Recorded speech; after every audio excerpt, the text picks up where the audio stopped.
선생님들 안녕하세요. 역전입니다. 반갑습니다. 자, 오늘 NBA 1등, 2등, 3등, 4등 중에 1등, 2등, 3등 적중하면서 두 조합 중에 한 조합 멤피스 마인, 세크라멘토 마인. 오늘의 단골은 세크라멘토 마인이었습니다. 근데 이 세크라멘토 마인이 아시겠지만 2차 연장까지 가는 아주 혈전 끝에 간신히 마인을 달성하는 경기였죠. 정말 똥줄이 정말 심했습니다. 저도 진이 다 빠지는데 경기 보면서 마치 제가 경기를 뛴 것 마냥 드로자니가 진짜 클러치 구간에서는 정말 최고더라고요. 클러치 드로잔은 정말 최고였습니다. 드로잔 까방권 하나 획득. 멤피스 마인은 뭐 1쿼터에 10점 차로 잡혔던 경기였지만 지고 있었던 경기였지만 이내 역전을 해내고 시종일관 리드를 지켜주면서 좀 다소 푸근하게 기준점 대비 좀 푸근하게 봤던 경기였고, 인디애나 마인도 몇 차례 스코링 런을 당했지만 푸근한 경기였는데 인디애나 마인하고 묶어갔던 뉴욕 마인이 오늘의 쓰나미였죠.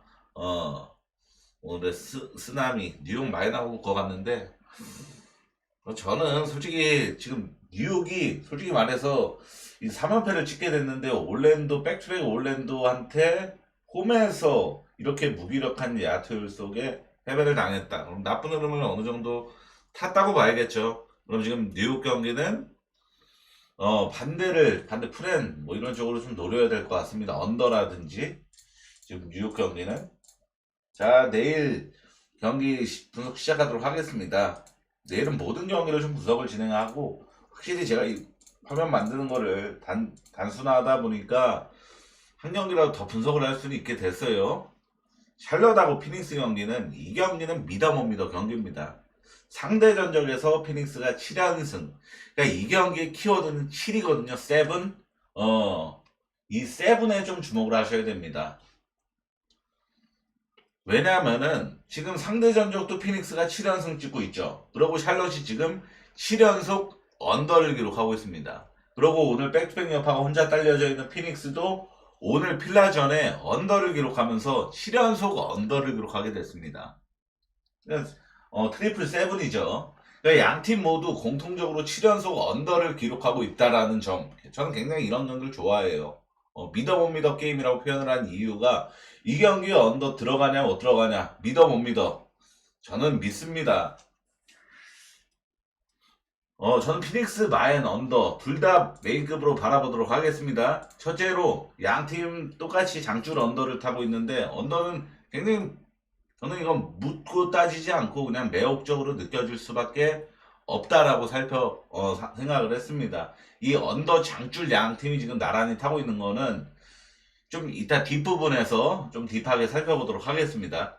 둘째로 피닉스가 오늘 연패를 끊어내면서 환기성 경기를 좀 했어요. 환기성 경기. 오늘 경기 시작 전에 피닉스 구단 측에서 라인업 변화를 예고하기도 했죠. 브래들리 빌이 벤치로 출발을 했던 그런 식으로, 지금 뭐 피닉스가 브래들리 빌을 벤치로 출발시키고 나서 드디어 연패를 끊었네, 이거에 포커싱을 맞출 필요가 필요 있는 게 아니라, 얘네가 뭐 라인업 변화를 지금 가져가려던 움직임에 좀 주목을 해야 됩니다. 피닉스가 지금 어찌됐건 지금 승리를 하기 위해서 굉장히 변화를 꾀했잖아요. 이 변화를 꾀했었던 움직임이 저는 굉장히 높게 사거든요.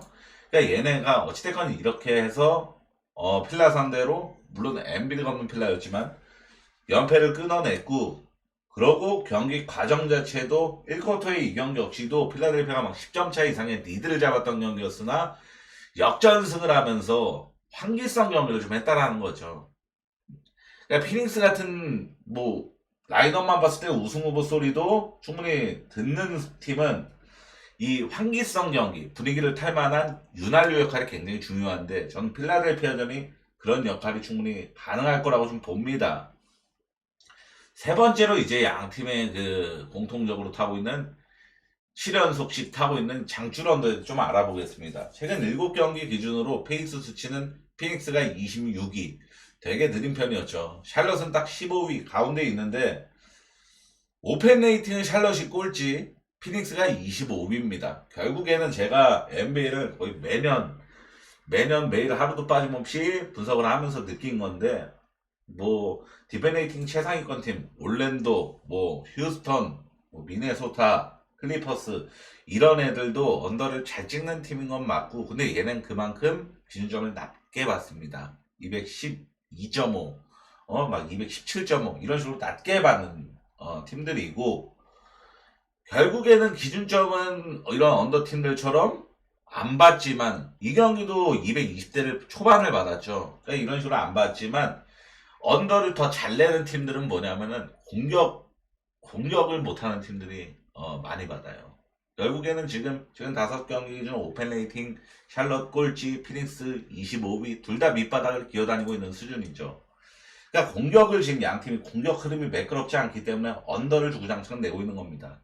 그러면서 지금 7경기 디펜 레이팅도 샬럿이 5위, 피닉스가 15위란 말이죠. 그러니까 즉 양팀 수비가 뭐 유타나 뭐 워싱턴이나 이런 팀처럼 터무니없이 못하는 건 또 아닌데, 공격은 더럽게 못하고, 그렇다고 템포도 굉장히 느리다. 그러니까 양팀이 지금 공통적으로 7연속 언더씩 기록하고 있는 거라면 데칼코마니 마냥. 그래가지고 저는 이 경기는 솔직하게 메인 굳이 선정하면 메인으로 언더, 서브는 피만데 피닉스 마인인데, 저는 둘 다 메인급으로 보겠습니다. 둘 다 접근성은 좀 훌륭하다고 봐요. 왜냐면 피닉스도 직전 필라델피아 분명히 아주 좋은 경기력을 반등을 읽어내면 발판 같은 경기력을 좀 보여줬고, 샬럿은 라인업이 다 복귀를 했다지만, 뭐 라멜로 볼, 브랜든 밀러 이제 인저리 리포트에 등록도 안 돼 있다지만, 그래도 이 샬럿이 듀란트, 빌, 부커 건재한 피닉스보다는 라인업 무게감 자체가 확연히 떨어지는 거라서, 이건 피닉스가 샬럿 상대로 막 기준 2.5, 3.5 받을 그 정도의 게임은 아니라고 봅니다. 저는 워싱턴하고 휴스턴 경기는 상대 전적이 휴스턴이 4연승을 달리고 있거든요. 이 경기도 좀 결장 이슈를 좀 무시할 수가 없는 경기입니다. 이 경기를 솔직히 좀 뭐로 보나, 솔직히 누가 봐도 이 경기는 워싱턴 프레는 노리는 사람 거의 없을 거고, 10명 중에 1명 있을까 말까 할 거고, 휴스턴 마에는 10명 중에 한 3, 4명이 주력 조합에 갈까 말까 하는 수준의 경기라고 저는 판단을 하거든요. 근데 이런 경기에서 휴스턴 마인을 보려면은 제일런 그리니가 GTD 떠 있으면 안 됐죠. 제일런 그리니가 GTD 떠 있기 때문에 휴스턴 마인이 좀 꺼림직하다, 이런 느낌을 좀 받는 경기죠. 지금 우선 워싱턴은 최근 패배한 3경기 연속으로 좀 대패를 당하고 있는 흐름입니다. 뉴욕한테 20점 차, 뉴올리언즈한테 2번 연속으로 리턴 매치로 맞붙은 거 2번 다 똑같이 12점 차로 지면서 3번 연속 10점 차 이상 대패를 당하고 있는 흐름에서 기준점 9.5다. 그럼 휴스턴 마인을 보는 게 정석인데, 이거를 내가 주력급 조합으로 볼 수 있느냐라고 생각을 했을 때, 전 제일런 그린의 GTD가 굉장히 거슬리는 요소라고 생각을 합니다. 가뜩이나 휴스턴은 자바리 스미스 수준이어도 아주 핵심 멤버 중 하나죠. 다리 이순 역시도 마찬가지입니다. 근데 이 3명이 만약에 다 통으로 결장한다 그러면은, 지금 뭐 워싱턴도 말건 브록턴이 결장을 한다지만 나머지 애들로서 좀 결과를 좀 읽어낸 적이 많았어요. 저스틴 뭐였죠? 저스틴 샴페인이라든지 이런 좀 루키 반열에 있는 애들이 충분히 뭐 뉴욕전에 연장전을 끌고 갔던 원흉이 됐다든지 이런 모습을 보여준 적이 있었어가지고, 이 경기를 휴스턴 마인을 아주 좋게 보려면은 제일런 그린 GTD를 최소한 둘은 결장을 하더라도 제일런 그린이 출전할지 말지는 확인하고 가야 됩니다. 저도 우선 초점은 휴스턴 마인입니다. 당연히 정석은 휴스턴 마인이라고 보는 경기예요. 댈러스랑 레이커스 경기는, 이거는 댈러스가 오늘 멤피스와의 잇몸 대전에서 솔직히 1쿼터를 제가 집중해서 보고서 뭐 경기까지 집중해서 봤지만 1쿼터를 보면서 아차 싶었습니다. 왜냐하면은 이거 멤피스가 오늘 조일린, 이게 한국 해설 경기였잖아요. 조일린 해설위원이 멤피스 보고서 멤피스는 턴오버가 너무 많은 게 문제다라고 말을 했었어요. 그러고서 멤피스가 그 얘기가 끝나자마자 막 턴오버가 진짜 파티가 나왔어, 1쿼터에. 그러면서 이거 좋댔다. 멤피스 마인 이거 안 들어오겠구나 생각을 했는데, 애들이 이제 작전 타임 부르고 정신 차리니까 이제 정신 잡고 턴오버 줄여 나가면서 이제 시종일관 리드를 잡아버리는 그런 경기가 나왔단 말이야. 그러면서 한편으로는 댈러스의 지금 꼬라지를 보면서 야 심각하구나. 단지 솔직히 별장 이슈 보면은 돈치치랑 어빙 둘만 없는 것뿐인데 이 무게감이 너무 크죠. 그 정도로 댈러스의 어빙과 돈치치의 이 존재감은 무시할 수준이 아닙니다. 그리고 오늘 멤피스전에도 템포가 굉장히 하이템포 경기였어요. 템포가 굉장히 빠른 경기였습니다. 근데 댈러스가 104점밖에 결국엔 못 낸 거는 2점 슛 성공률이 굉장히 안 나왔거든요. 2점 슛 성공률이 거의 40%대 극초반을 기록했던 경기였습니다. 2점 슛 성공률은 어지간하면 50% 이상 무조건 기록을 해줘요. 농구라는 종목에서. 근데 이거를 40%대 초반을 기록했다? 3점은 36.1%로 나쁘지 않은 수준이었단 말이죠. 근데 이 자렌 잭슨 주니어가 버티는 림을 공략하지 못했습니다. 근데 한편에 이렇게 생각할 수 있는 거예요. 자렌 잭슨 주니어 뭐 거의 뭐 디포이 받아도 이상할 게 없는 엄청난 수비수인 건 맞는데 AD가 자렌 잭슨 주니어보다 수비가 안 되는 디펜더는 아니죠. AD는 언제나 이 페인트 존을 지키는 수문장 중에서 거의 으뜸 소리는 제일 먼저 듣는 선수 중 하나인데 지금 그러니까 결국에는 댈러스가 멤피스 인사이드를 공략 못해서 오늘 대판 깨진 거죠. 15점 차로. 근데 이 레이커스 상대로 인사이드를 잘 공략해낼까? 그러면은 못 해낼 가능성이 누가 봐도 높잖아요. 그러면은 댈러스의 가장 위협적인 게 뭐냐? 3점이 터지는 겁니다. 오늘 36.1%는 딱 평범한 수준으로 터진 거였어요. 이게 막 45%, 55% 이런 식으로 터지면 어떡하지? 라는 생각을 2차적으로 해야 되는데 지금 댈러스의 3점을 많이 올라가는 선수 이 라인업에서 클레이 탐슨, 마샬, PJ 워싱턴, 디니디, 그라임스, 제이든 하디 솔직히 말해서 얘네들은 퀄리티가 너무 떨어집니다. 돈치치 어빙 둘만 없음으로써 댈러스는 외곽에서의 기대치조차 확연하게 무게감이 떨어지죠. 그리고 지금 레이커스가 흐름이 정말 좋아요. 레이커스는 솔직히 최근에 뭐 지금 오전은 뭐 3승 2패밖에 기록을 못하고 있는 상황이지만 기록적인 면으로 봤을 때 레이커스는 지금 아주 고점 흐름입니다. 레이커스가 최근 5경기 기준으로 오펜 레이팅 3위예요. 3위. 아주 좋은 수준이고 지금 5경기 기준으로 팀 야투율도 리그 5등입니다. 이 5등은 어느 정도 수준이냐면 지금 15연승을 기록하고 있는 오클라호마가 6등이에요. 그러니까 레이커스가 지금 오클라호마보다도 팀 야투율이 흐름이 더 좋다라는 뜻입니다. 그 정도로 레이커스는 지금 공격적인 측면에서 흠잡을 게 없습니다. 충분히 좋은 상황이라서 이거는 레이커스 마인을 안 볼래야 안 볼 수가 없는 그런 경기라고 봅니다. 저는 기준점도 이게 초기 기준점이 4.5였나 그랬는데 지금 바로 배트맨 6.5 딱 올랐을 때 배트맨 등록돼서 지금 6.5로 딱 배트맨 등록됐죠. 그러니까 마인 쪽으로 몰리면 몰렸지 기준점이 내려갈 경기는 아니란 말이죠. 제가 이런 경기 때문에 조합표를 빨리 나가는 겁니다. 이런 경기 때문에 뉴올리언즈랑 미네소타 경기는 어제 혈전을 치르고 온 미네소타죠. 뭐 오늘 그 마이애미처럼 연장전을 한 건 아니었지만 엄청난 해건도 양상 속에서 그죠? 108대 106 해건도 양상 속에서 간신히 막 시속 게임 지속하다가 엄청난 이 수비전 양상의 끝에 미네소타 간신히 승리를 거뒀는데 이런 경기가 좀 힘들어요. 이런 경기들이 백투백 여파가 더 진하게 나올 가능성이 높습니다.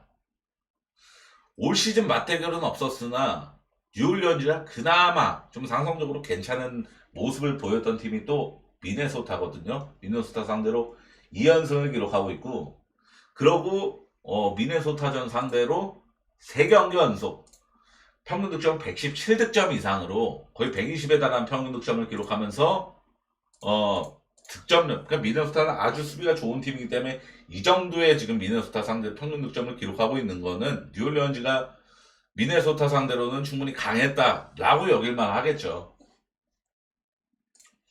그리고 뉴올리언즈가 좀 분위기를 탈 수도 있겠구나라고 생각을 할 만한 요소는 워싱턴이랑 2연전에서 수입을 다는 2연전을 달성했잖아요. 이게 뉴올리언즈가 올 시즌 개막하고 나서 첫 연승입니다. 처음으로 연승을 기록한 경기예요. 그러니까 이게 뉴올리언즈 입장에서는 처음 연승을 탄 거니까 좀 값지겠죠. 지들 스스로도 좀 간직하고 싶겠고.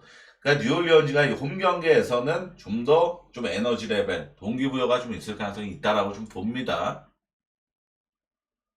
그러고 특히 미네소타가 제가 최근에 얘네 경기를 분석을 안 해버리는 이유가 얘네들이 지금 좀 솔직하게 클러치가 너무 많이 갑니다. 전 클러치 가는 경기를 바라봐서 오늘 세크라멘토 경기 마냥 연장 2번 가는 센 클러치 경기를 바라면서 배팅하는 사람은 없어요, 사실. 그런 클러치 구간에 안 나오길 바라지. 뭐 오바 깔 때나 연장 오바 가기 위해서 뭐 그런 거 바랄 수도 있겠지만 보시면 아시겠지만 센 안전에도 2점 차 승리. 그러고 패배했을 때도 3점 차 패배. 그죠? 그리고 또 클리퍼스 오늘 이긴 것도 2점 차 승리. 이전에도 휴스턴 전에 딱 1점 차 승리였습니다. 그리고 미네소타가 최근에 이길 때도 막 시원하게 이기질 못하고 클러치 접전 끝에 간신히 막 버저비터급으로 넣어서 이기는 이런 경우가 상당히 많단 말이죠. 그래서 저는 차라리 뉴올리언즈 플랜 보는 게 맞다 라고 본 경기인데 여기 결장 리포트 보시면 아시겠지만 디존테 머레이랑 자이언 윌리엄스가 GTD로 격상을 했습니다. 디존테 머레이는 원래 출전을 하다가 GTD 상태가 된 거고 자이언 윌리엄스는 오늘 내일 경기에서 복귀할 수도 있다라고 바뀐 거고 그리고 머피 3세는 결장을 확정하고 저는 솔직히 머피 3세도 지금 뉴올리언즈 라인업에서는 굉장히 애지중지한 선수거든요. 없어서는 안 될 급의 선수. 근데 트레이 머피 3세가 결장을 하는데 디존테 머레이랑 자이언 윌리엄스 둘 다 결장을 하면은 뉴올리언즈 프레는 보고 싶어도 못 보는 경기라고 봅니다. 절대 배팅해서는 안 되는 경기라고 봐요. 근데 만약에 자이언하고 디존테 머레이가 둘 다 출전을 하면은 저는 충분히 접근성은 높아진다라고 보는데 자이언은 결장 가능성이 전 좀 더 높아 보이거든요. 여태까지 쭉 결장하던 애니까 얘 결장하고 디존테 머레이만 출전을 하면은 그래도 뉴올리언즈 프레는 찔러볼 만한 정도 이 정도로 보겠습니다. 뉴올 프레 메인으로 서브는 오바 쪽입니다. 유타랑 애틀란타 경기를 제가 페이지가 삭제가 됐는지 안 만들어져 있는 유타랑 애틀란타 경기는 여기다 이렇게 쓰고 그냥 하겠습니다. 유타랑 애틀란타 경기 이 경기는 결장 이슈 안 살피고는 원활한 분석이 아예 불가능한 경기라서 그냥 데이터만 보고서 오바만 보고 넘어가겠습니다. 오바만 데이터만 보고 첫째로 유타가 지금 한 달 넘게 2연속 언더를 찍은 적이 없어요. 한 달이 넘게. 그러니까 직전 경기 언더를 내고서 2번 연속 언더를 낸 적이 없다라는 거죠. 직전 올랜도전에 언더 냈습니다. 둘째로 기본적으로 양팀 모두 수비 나쁘고 템포는 느리지 않고 최근 오바 빈도가 압도적이었다는 점도 공통점이 존재하는 경기예요. 유타가 최근 10경기 7오바 3언더 애틀란타도 최근 10경기 7오바 3언더 똑같습니다. 오바 가능성 70%라고 봐도 되겠고 그리고 최근 5경기 기준으로 페이스 수치도 애틀란타는 2등 당연히 빠른 팀이고 유타가 14위인데 유타가 최근 5경기 상대했던 팀들이 필라델피아, 덴버, 뉴욕, 마이애미, 올랜도였습니다. 딱 덴버 빼고는 나머지 다 느린 팀이었어요. 근데 페이스 수치는 경기를 같이 뛴 팀들이 똑같이 수치를 기록하기 때문에 유타가 최근 5경기 치렀던 팀들 중에 4팀이 느린 팀들이었다. 근데도 100을 넘기면서 14위라는 순위를 기록하고 있다라면은 유타도 최근에 템포가 느렸다. 빠르지 않다. 이렇게 여길 수는 없습니다. 저는 굉장히 유타 치고는 아주 빠른 경기를 잘해왔다라고 느껴요. 셋째로 유타는 지금 수비 좋은 가드가 없거든요. 얘네도 지금 결장 이슈를 무시할 수가 없는 게 키운테 조지 그리고 클락슨 뭐 얘네들도 결장 확정이고 그러고 마카넨도 GTD 상태죠. 그러니까 이 경기도 지금 결장 이슈 때문에 오바를 솔직히 결장 이슈만 안 깔려져 있으면은 충분히 뭐를 보든 애틀 승이든 오바든 좋게 볼 수 있을 것 같은데 솔직히 말해서 지금 이 정확하게 라인업을 파악하지 않고 이 경기를 좋게 볼 수는 없을 것 같은데 메인으로 오바 보고 그리고 애틀란타 승을 좀 노리시는 분들이 많이 있을 것 같아요. 유타가 좀 결장자가 좀 깔려져 있으니까. 근데 저는 생각이 좀 다른 게 최근 우선 유타가 최근에 올랜도랑 마이애미 찢은 과정을 보면은 높이 차이로 찢은 경기들이었거든요. 다 올랜도도 지금 결장하는 애들이 아시겠지만 모리츠 바그너 형제하고 뭐 반케로 다 신장이 큰 애들이고 그리고 마이애미도 버틀러 징계로 결장하면서 높이가 낮아진 건 명확했고, 그러니까 유타가 지금 최근에 찢었던 팀들이 다 높이가 낮아진 팀들. 근데 애틀란타도 제일런 존슨이가 결장 확정이잖아요. 그럼 애틀란타도 높이가 낮아지거든요. 유타가 이거 잡을 수도 있어요, 애틀란타를. 그래서 저는 승사이든 패스하고 오바만. 근데 결장 이슈를 좀 체크하고 가야 됩니다, 이 경기도. 덴버랑 보스턴 경기는 덴버가 완전히 압도적인 오바 성향을 봤죠. 덴버 경기 있으면 무조건 오바 초점 맞추고 분석을 했던 사람이었는데, 세난하고 2연전에서 둘 다 언더, 연장 가서도 언더 낸 거 보고서, 야, 덴버 오바 당분간 좀 스탑하자, 이런 마인드가 좀 깔려져 있고, 전 보스턴 승은 좀 들어갈 만한 타임이라고 봅니다. 보스턴 승 마엔 쪽은. 왜냐하면은, 첫째로, 올 시즌에 보스턴이 연패를 허용한 적이 딱 한 번밖에 없거든요. 딱 한 번, 그것도 약간 부상자들이 좀 주렁주렁 달려져 있었을 때. 그래가지고 이 필라델피아한테 잡히면서 연패를 딱 한 번 허용한 적이 있었는데, 아시겠지만 보스턴은 전 시즌에도 그랬고 연패를 진짜 잘 안 하는. 이번에 우리은행이 그거 뭐였죠? WKBL에서 우리은행이 삼성생명한테 지면서 밑에 자막 떴었죠. 560일 만에 연패 허용. 야, 그 정도로 강팀들은 연패를 잘 허용을 안 하는데, 보스턴이 직접 오클라호마한테 졌잖아요. 이 지는 년으로 대역전패를 당하면서 아주 빡친 모드가 나올 가능성, 이거를 좀 높게 봅니다. 둘째로 홈 덴버가 무서운 뭐 고산지대 무서운 건 분명 사실이지만, 저는 라인업 뎁스 차이가 너무 크다라고 봅니다. 그리고 보스턴이 건강해졌어요. 노 인저리 보이시죠? GTD, 뭐 포르징기스, 브라운도 다 인저리, GTD 등록을 안 했습니다. 이거는 감독이 요청을 안 한 거예요. 인저리 리포트에 전화해가지고 오늘 얘 안 좋아, 이런 전화를 안 한 거거든요. 그럼 지금 보스턴이 완전 풀라인업인 상태라는 거잖아요. 근데 좀 덴버가 지금 완전 쌩쌩한 라인업도 아니고 핵심 자원의 에런 거드는 결정하고 있는 상황이고. 그러면 뭐 지금 포르징기스랑 아로포드라는 충분히 제 몫을 해줄 만한 센터들도 있고, 뭐 요키치가 아무리 날뛰어도 보스턴의 이 엄청난 뎁스, 나머지 선수들 솔직히 벤치는 덴버는 거의 꼴찌고 리그 꼴찌고, 보스턴은 뭐 솔직히 식스맨 지표가 좋은 편은 아니지만 프리차드는 올 시즌 뭐 식스맨 중에서 가장 어느 팀이든 두려워하는 존재죠. 그래서 저는 이건 뎁스 차이가 나도 너무 난다 라고 보는 경기고, 가뜩이나 보스턴이 직전 경기 져서 여유도 부리지 않을 것이고 박싱 모드 발송할 가능성도 충분히 있다. 그래서 저는 보스턴 마인을 좀 접근성이 있지 않나 생각하는 경기입니다. 그리고 이 경기는 솔직히 마이애미가 연장을 안 갔어도 저는 골스 마인을 보려고 그랬어요. 근데 이거 2차 연장까지 갔으면은 보기 아주 적절합니다. 왜냐하면은 마이애미가 버틀러 이슈 이후로 리바운드 경쟁에서 계속 밀리고 있는 상황이거든요. 얘네가 그러니까 이 기본적으로 리바운드 경쟁이 진짜 에너지 레벨이에요. 뭐 야투 오늘 뭐 얘는 60% 찍히고 얘는 40% 찍히는 거는 그냥 그날의 컨디션 영역.